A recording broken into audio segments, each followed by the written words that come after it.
Olá pessoal, vamos falar agora sobre o cálculo de integrais utilizando resíduos, tá? Bom, nosso objetivo é calcular os seguintes tipos de integrais, integrais impróprias, tá? Tem outros tipos também, mas vamos falar desse tipo de integral, que é a integral de menos infinito até mais infinito de f de x dx, que, por definição, é você calcular a integral de a até b, mandar o b para mais infinito e mandar o a para menos infinito, tá certo? Vamos supor pelo menos que f seja contínuo, tá? E um outro tipo de integral que nós vamos estar interessados é o chamado de valor principal dessa integral, que é você, ao invés de você calcular a integral de a até b e mandar o b para infinito e o a para menos infinito, a gente vai fazer o seguinte, calcular a integral de menos r até r e mandar o r para mais infinito. Ou seja, vamos mandar de modo simétrico tanto o limite inferior quanto o limite superior para mais infinito. Tá? Isso aqui é chamado de valor principal. Bom, é claro que quando o primeiro limite existe, o segundo limite também existe e eles coincidem, tá certo? Mas pode ser que aconteça desse limite aqui existir e o limite anterior, né, esse limite da integral imprópria, não exista. Um exemplo é a função seno de x dx. Se você calcula essa integral de menos infinito, tenta fazer esse limite, você vai ver que ele não existe. Né? Porque você tem várias escolhas de mandar o a para infinito, né? E o b para mais infinito, de modo que essa sequência de integrais, digamos assim, ela vá para valores distintos. Né? Então, você chega à conclusão de que o limite não existe. Mas se você manda de forma simétrica, o limite inferior e o limite superior, né? Que seria o valor principal, você vai ver que essa integral aqui dá sempre zero. Tá? Dá sempre zero. Não é difícil fazer a conta, né? Pega o primitivo do seno, é o cosseno. Vai ser cosseno de r menos cosseno de menos r. Cosseno de menos r é igual a cosseno de r. Portanto, dá sempre zero. Então, esse limite é igual a zero. Tá? Estou utilizando o fato de que a função cosseno é uma função par. Né? Ou que a função seno é uma função ímpar. Essa integral dá sempre zero. Beleza. Mas vamos ver alguns casos aqui, tá? Então, vamos pegar uma f de r em r contínua e complexificar f de x. O que significa complexificar? Ver se ela tem uma extensão, né? Uma extensão para o plano complexo que seja holomorfo. Tá? Então, vamos supor que f de x é holomorfo no domínio, que é o semiplano aberto, menos o número finito de pontos, tá? Que seria isso aqui. Ó. Tá? Então, bom, tá aqui o semiplano aberto, ele vai pegar um pouquinho a parte imaginária de z é maior do que menos epsilon. Então, é um pouquinho aqui para baixo, aqui, né? Ando um pouquinho aqui, tudo aqui para cima, ela vai ser holomorfa ali para cima. Então, ela é holomorfa nesse semiplano, menos alguns pontos, A1 até a K, onde epsilon é um número real positivo, esse A1 até a K são polos de F, com parte imaginária dos AJs maior que zero. Tá? Então, aqui os AJs, né, vão estar tudo aqui para cima. Tá bom? Bom, por que eu coloquei ele dentro dessa semicircunferência? Porque eu estou pensando para R suficientemente grande, ele vai estar dentro de alguma semicircunferência dessa. Então, faz sentido calcular a integral em gama de f de z ao longo de gama, que é o caminho suave por partes, que é esse cara daqui, ó, formado por gama 1, depois gama 2. O gama 1 é esse caminho daqui, que está em cima do eixo real, né? Certo? De menos R até R. E o gama 2 é esse caminho que está aqui. Certo? Você pode calcular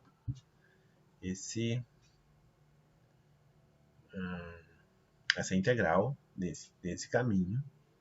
Tá? A gente vai supor ainda que o R é suficientemente grande, de modo que o módulo de todos esses AJ sejam menores do que R. Portanto, estaria na circunferência e estaria na parte de cima. Okay? E nosso objetivo é calcular esse limite, que é o valor principal, né? Nessa função. Então, de fato, a gente quer calcular ainda a integral imprópria depois. Vamos ver o que a gente consegue fazer, né? Então, vamos lá. A integral em gama, que é essa região que está aqui, né? Essa curva está aqui. Você tem o teorema dos resíduos, né? Deixa eu ver se é ele que eu vou utilizar agora. Não, a primeira coisa é a integral do gama 1 mais a integral do gama 2. A integral do gama 1 é a integral de menos r até r, de f de x dx, né? Que é a função real. E mais a integral de 0 até π de f. Aqui é uma... como é que se diz? A parametrização do semicírculo, né? Eu vou de 0 até π. E a forma é r exponencial de θ. E lembra que tem a derivada do gama, né? Tem o gama linha. A derivada que está aqui dentro é i, r, e, i, t, dt. Tá?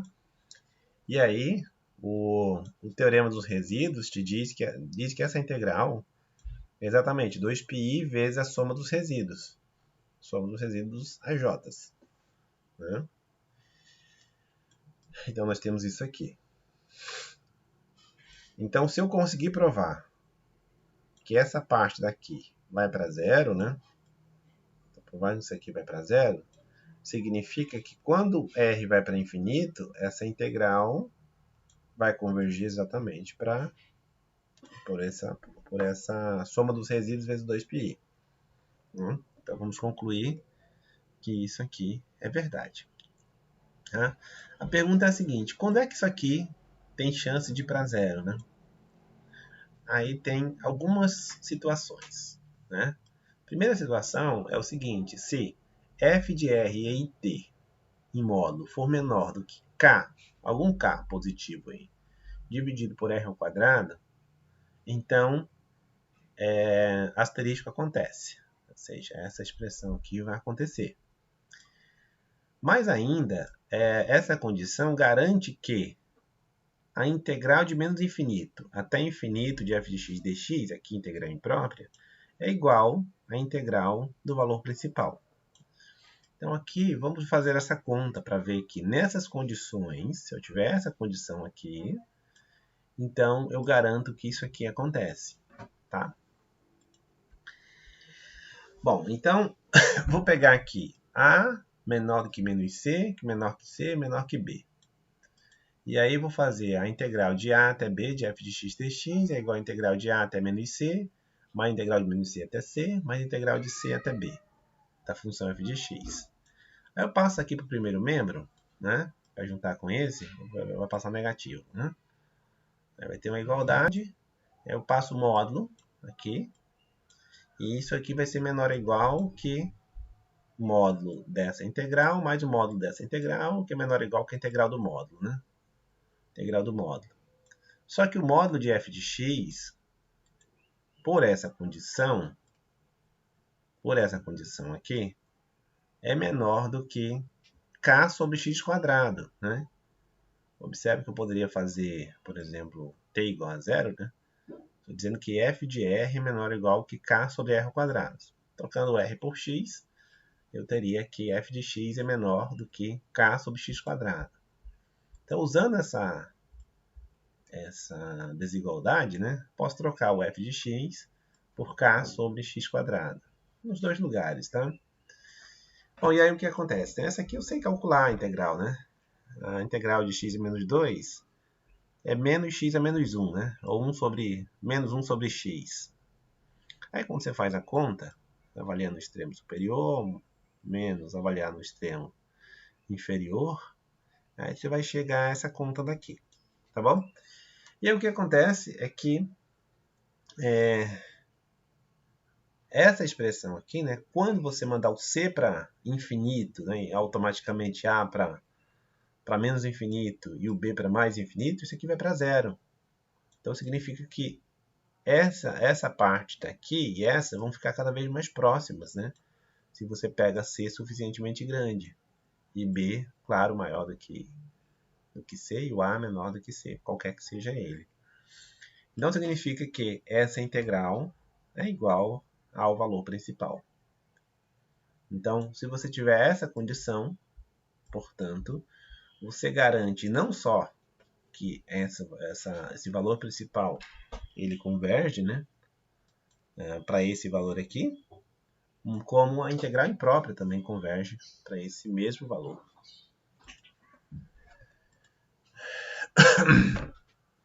E aí uma situação em que nós temos essa condição sobre a f é quando a f é um quociente de dois polinômios p sobre q, com p e q polinomiais, com o grau do denominador maior do que o grau do numerador mais 2. Tá? Ou seja, isso aqui, por exemplo, isso aqui tem grau 2, isso aqui tem que ter pelo menos grau 4 do denominador. Se tiver grau 8 aqui, isso aqui tem que ter pelo menos grau 10. É essa situação, né? E outra situação é que o Q, né, o denominador, não tem zeros reais, né? Não pode ter raízes reais essa aqui. Vai ter raízes complexas, mas não reais.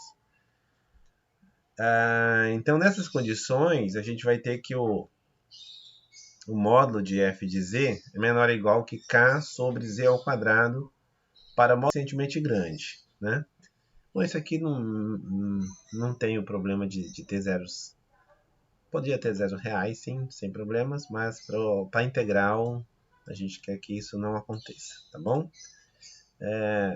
Essa função tem a propriedade que, para z suficientemente grande, módulo de f de z é menor ou igual que k vezes módulo de z ao quadrado. Para algum k, tá? Eu deixei como exercício para vocês podem provar isso aí. E vou supor ainda, tá, que p e q eles têm coeficientes reais. Só para a gente ter funções de fato, funções reais aqui, né? Você pode olhar f como uma função da reta na reta. Tá? Bom, nesse caso faz sentido calcular a integral imprópria, né? Integral de menos infinito até infinito de f de x dx. E nesse caso ela existe e ela coincide com 2πi vezes a soma dos resíduos AJs, tá? Onde os AJs são raízes de Q com parte imaginária de AJ positiva, né? Ou seja, eu olho para as raízes do denominador que esteja na parte de cima do plano, né? Ou no semiplano superior, né? Complexo. E aí, é a soma dos resíduos desses caras aí que são polos para essa função, tá? Bom, de fato, as raízes aqui da Q são exatamente os polos da função f. Tá bom? Beleza. Bom, aqui tem alguns exemplos. O primeiro exemplo é a função 1 sobre 1 mais x², né? Então aqui está claro que o grau do numerador é 0, o grau do denominador é 2, né? Então nós estamos na situação descrita anteriormente. Quem são os polos, né? A singularidade dessa função? É o i e o menos i. Né? Então ele tem dois polos, i e menos i. Só tem um deles que está na parte superior, que é o i. Né? O menos i está aqui abaixo, mas ele não vai entrar na conta. Essa integral de menos infinito até infinito de 1 sobre 1 mais x² dx é 2πi vezes o resíduo de f no ponto i. Bom, é claro que esse resíduo, né, ele é um polo de ordem 1. É um polo de ordem 1. Né? Então, como é que a gente calcula o resíduo de polo de ordem 1? É o limite de z menos i vezes f de z, quando z vai para i. Aí quando você faz z menos i vezes a f, né, você faz uma fatoração aqui também, né? F de z, né? Você troca o x por z.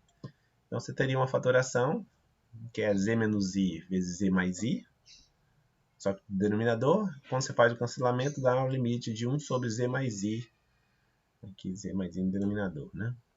Quando z vai para i, isso aqui vai para 1 sobre 2i. Então o resíduo, nesse caso, é 1 sobre 2i.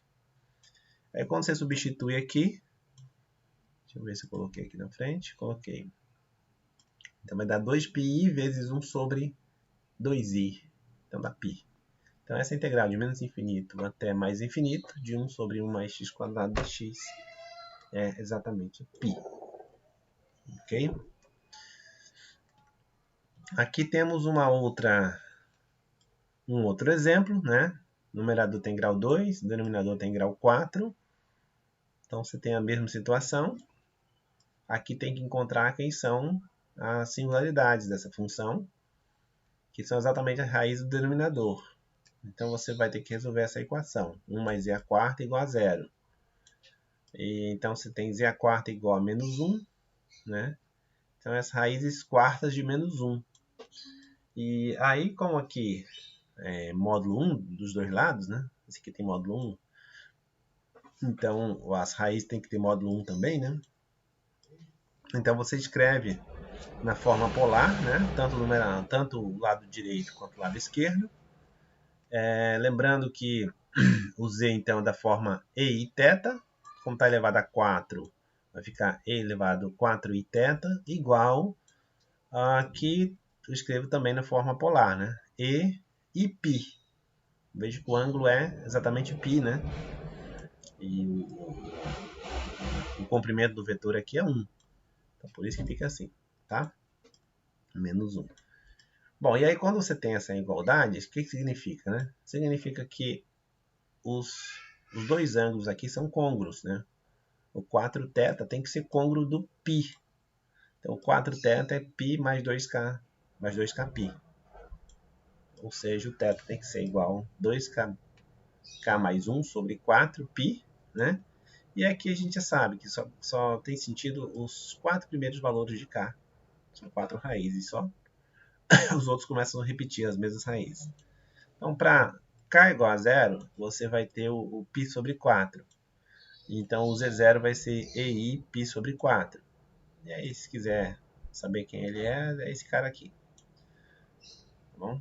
Cosseno de π sobre 4 mais i seno de π sobre 4. Daí esse cara aí. O z1 é fazer k igual a 1. E aí vai dar ei 3π sobre 4. Daí esse cara aqui. Z2 é ei 5π sobre 4. E o z3 é ei 7π sobre 4. Todos eles são polos de ordem 1. Tá certo? Esse polo, no final, a ordem do polo aqui, né? É exatamente a multiplicidade da raiz do denominador. No final das contas, é isso. Esse cara, todos multiplicidade de 1. Então, só tem dois, né? Que estão na parte positiva, né? Que é esse cara daqui, ó. É parte imaginária positiva. E aqui parte imaginária positiva. Né? Os outros têm parte imaginária negativa e parte imaginária negativa, né? Então esses dois aqui não vão entrar na nossa conta. Né? Só os dois primeiros. Z0, que está aqui, e o Z1 está por aqui assim. Né? Bom, então a integral de menos infinito até infinito dessa função, no final das contas, coincide com o valor principal. E é 2πi vezes a soma dos resíduos da função no ponto A, onde A é o Z0 e o Z1. Né? Esse primeiro resíduo aqui, resíduo de f no ponto E e π sobre 4, vocês podem fazer a conta, vai dar esse cara daqui. E esse resíduo vai dar isso aqui. Tá? Eu fiz um dos resíduos, eu calculei esse, só para provar que vai dar isso aqui mesmo. O outro eu deixei como exercício para vocês. Bom, vamos ver aqui. Né? Resíduo de f no ponto E e π sobre 4. Como é polo de ordem 1, né? Eu posso multiplicar por z menos E e π sobre 4, a função, e tomar limite quando z vai para E e π sobre 4. Então, eu tirei aqui o z ao quadrado em evidência. E o que eu tenho, né, pessoal? Eu tenho a função 1 mais z a quarta ali no denominador, menos. Aí eu coloquei a mesma função, só que avaliado no E e π sobre 4 a quarta. Por quê? Porque isso aqui é uma raiz do denominador. Então, essa conta dá zero. Eu sei que ela dá zero, essa conta. Né? dividido por z menos ei π sobre 4. E por que eu escrevi assim? Porque eu observo que isso aqui é um quociente de Newton. Então, isso aqui eu estou calculando, na verdade, a derivada da função 1 mais e a quarta, só que no ponto ei π sobre 4. Essa é a derivada. Ou seja, a derivada de 1 mais e a quarta no ponto ei π sobre 4. A derivada de 1 mais e a quarta é 4z ao cubo. Só que eu tenho que avaliar nesse ponto. Então, vai dar 1 sobre 4 ei π sobre 4 ao cubo. Né? Aí sim, agora tem uma simplificação aqui, né? Esse cara está com expoente 2, aqui está com expoente 3. Então, ele vai ficar com expoente menos 1, né? Então, por isso que dá esse 1 quarto e menos i π sobre 4. Okay.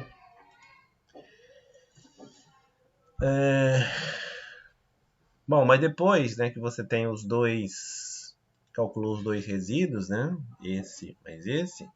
Quando você somar os dois, né, pessoal? Tá feita a conta aqui na frente. Somando esses dois resíduos, vai dar menos i sobre 2 raiz de 2.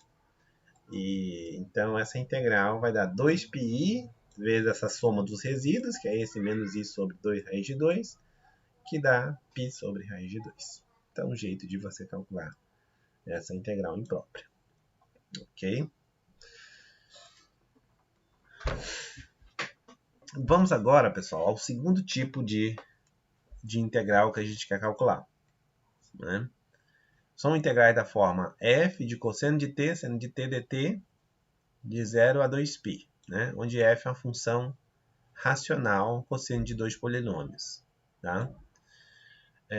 Nesse caso, tomamos o círculo unitário, gama de t, igual EIT, como caminho de integração.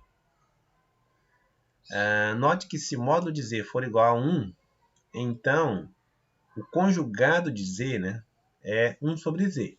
No caso em que o número, né, o número complexo tem módulo 1, vale isso aqui. O módulo de z é igual a 1 sobre z. Então, pessoal, o cosseno de t, ele é exatamente o que, né? Cosseno de t, lembra que o gama de t, né, é EIT. O cosseno de t, lembra que ele é a exponencial de IT menos a exponencial de menos IT, que é o conjugado. Então, o conjugado eu posso escrever como 1 sobre z, tá certo? Dividido por 2, tá? E o seno é quase a mesma coisa, só que aqui vai aparecer, no lugar do z, a exponencial de IT, e menos a exponencial de menos IT, que é o conjugado de IT, que no final das contas é 1 sobre exponencial de IT. Então, dá 1 sobre, menos 1 sobre z, no final das contas. Tá? Então, estamos utilizando essa relação para escrever o seno de t e o cosseno de t dessa forma, em função do z lá da curva, né? A curva gama de t, que é o círculo unitário. Tá? Então, a gente vai chegar à conclusão de que essa integral é a integral na curva gama de f de meio z mais 1 sobre z. Estou trocando o cosseno por essa expressão aqui e o seno por essa outra expressão. E supondo que o integrando não possui polos ao longo de gama, a última integral é a soma dos resíduos de f no disco 0,1. Então, é um jeito de você reinterpretar uma integral que aqui é real, né, para uma integral complexa. Então, vamos ver um exemplo. Um exemplo clássico aqui desse tipo de situação. Como exemplo, vamos calcular a integral de 0 até π de dt sobre a mais cosseno de t, onde a é maior do que 1 e a pertence aos reais. Né? Começamos observando que essa integral é igual ao meio da integral de 0 até 2π, tá? Não é difícil fazer uma mudança de variável aqui para ver que isso aqui é verdade, tá? Também tem a ver também com o fato de que a função cosseno de t ela é par e periódica, né? Você chega facilmente a essa identidade aí. Então, o que a gente vai fazer agora? Vamos olhar para essa integral, então. Né?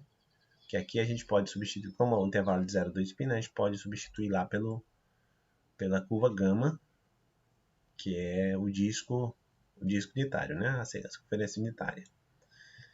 Então, vamos observar que o A mais cosseno t, você vai substituir, então, por A mais meio exponencial de t, mais, seria exponencial de e menos it, né? Que é 1 sobre exponencial de it, aquela substituição. E, bom, e aí você vai tirar o MMC e tal, e vai chegar a essa expressão daqui. Então, essa integral é igual a essa integral daqui. Essa integral que coincide, né? Veja só. Lembra que a curva, a gama, né? É EIT. Qual que é a derivada dela? A única coisa que aparece é um I na frente, né? I, E, I, T. Então aqui, o que está faltando para a gente, está faltando só um I, né? Faltando um I aqui. Se tem um 2 sobrando, você deixa o 2 fora. E para aparecer um I que a gente quer, a gente coloca um I aqui no denominador, né? Divide por I. Multiplica por I e divide por I. E aí sim, você tem o gama' aparecendo ali, né? O gama' aparecendo. E o restante é tudo igual, né? Isso aqui é a exponencial de t ao quadrado, então é z ao quadrado, 2az, veja que esse aqui é z, o e e t eu vou substituir por z, tá certo? Mais 1. Então, como tem que ter o gama', por isso que aparece esse i aqui no denominador. Então, você ficou com essa integral agora. Né? Então, agora, nós temos uma integral, essa integral dessa função polinomial, desculpa, o inverso dessa polinomial, né? Dentro do disco de centro 0 e raio 1. Né? E aí, pelo teorema dos resíduos, né, essa integral é 2πi vezes a soma dos resíduos das singularidades que estão dentro do disco unitário. Né? Aí, observa que o denominador, né, esse polinômio z ao quadrado mais 2az mais 1, ele se fatora como z menos alfa, z mais alfa, onde alfa e beta são as duas raízes. Né? Uma delas bom, você pode usar a fórmula de Bhaskara aqui, né? Uma delas vai ser menos a menos raiz quadrada de a ao quadrado menos 1, e a outra é menos a mais raiz quadrada de a ao quadrado menos 1. E lembrando que o a é maior do que 1, né? E aí, pessoal, não é mais difícil ver que o alfa, né, é maior do que 1 em módulo, né? Isso aqui é negativo, então menor do que menos 1, menos uma coisa negativa muito menor do que menos 1, né? Então isso aqui em módulo é maior do que 1. Tá? Bom, eu sei que o produto dessa raiz é 1, que esse coeficiente C diz que é exatamente o produto das raízes. Né? Se uma raiz é menor do que 1 em módulo, porque 1 é maior do que 1, né? É porque a outra é menor do que 1. Essa aqui de fato é menor do que 1. Então daí dava para fazer uma checagem direta para ver que é menor do que 1, analisando essa fórmula aqui. Mas se esse módulo de alfa é menor do que 1, porque o módulo de beta tem que ser menor do que 1. Porque o produto das duas tem que ter módulo exatamente igual a 1. Então, assim, 1 sobre P tem beta como único polo no interior de gama. Né? Tem o único, que é esse cara daqui. Então, calcula o resíduo de 1 sobre P nesse ponto beta, que é polo de ordem 1. Então, você multiplica por Z menos beta, 1 sobre P de Z, vai dar igual a 1 sobre beta menos alfa. Né? Porque quando você divide, multiplica por Z menos beta, isso aqui está no denominador, né? Isso daqui. Ó. Então, vai ficar só 1 sobre Z menos alfa, né? E aí, quando Z vai para beta, então você vai para 1 sobre beta menos alfa. E agora, beta menos alfa é fácil calcular, né? Beta menos alfa, se a parte que tem o A vai embora, se cancela. O que sobra é só a outra parte, que é esse cara aqui, mais esse cara aqui. Então, 2 vezes a raiz quadrada de A ao quadrado menos 1, né, no denominador. Então, pelo teorema dos resíduos, você vai ter que essa integral é... Deixa eu ver aqui. Bom, aqui já está fazendo o final, né? Essa integral tem 1 sobre 2, né? Vezes a outra integral, que tem um 2 sobre I, então vai dar só 1 sobre I no final das contas. 1 sobre I é exatamente menos I, ok? Vezes, de fato, a integral agora, que é 2πi vezes o resíduo. 2πi vezes esse resíduo aqui. E aí esse menos I vezes I vai dar 1. Então vai dar 2π vezes esse cara daqui. Aí cancela o 2 com 2. Vai dar π sobre raiz quadrada de A ao quadrado menos 1. Pronto. Então é isso. E está provado. Então que essa integral é exatamente isso aqui, né? Bom, acho que é isso. Isso é tudo, tá, pessoal? Bom, é só uma observação, né, pessoal? Se vocês tentarem calcular isso aqui, essa integral, diretamente, por aquelas formas de contar primitivo, vocês vão ver que certamente vocês não vão encontrar esse resultado, né? Aquelas funções que... bom, eu acredito que não tem primitivos em termos de funções elementares, né? Então é uma primitiva imediata disso aqui. Então daria trabalho. E uma ferramenta boa nesse caso para calcular essa integral é o teorema dos resíduos, que a gente vê em complexa. Então vou parar por aqui. A gente se fala na próxima aula.